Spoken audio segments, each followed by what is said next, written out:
finoana ny fototry nyzay fetin'ny Pentecôte izay fa samy manana ny fandaharam-potoana ny tokantrano samihafa ao anatin'ny fanamarihana ny fetin'ny Pentecôte ao ny misy safidiny hamonjy ny trano fiangonana ao anatin'izay fetin'ny Pentecôte izay misy ihany koa nefa ny miezaka ny ala amin'ny fanao andavanandro tsy vitsy ireo mijanona amin'ny fitadiavana satria dia mafy ny fiainana raha fanazavana izy ireo.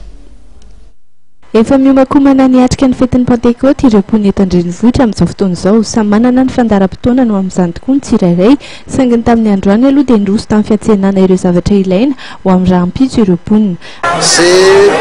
Zay misy no karakaraina mangamba hita fa zay misy ny tsinjaray andeha tsangatsangana tsy zava-misy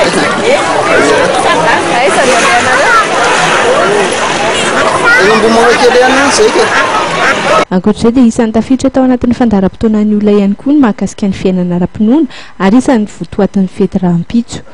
Tsy mbola nanomana aloha zaho fa fifaliana ho aho fotsiny hoe ny andro rahampitso. Tsy dia ny hoe loka an'andro sakafo fa mametraka ny fiainana ara-panahy zava-dehibe.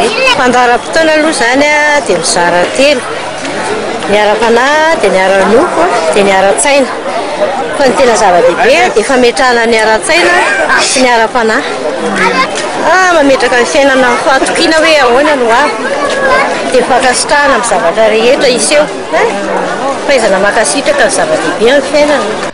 Ankoatr'ireo fandaharam-potoana samihafa ireo moa dia misy ihany koa ny mponina no misafidy ny voaka kely ivelan-drenivohitra mandritra ity faran'ny herinandro ity.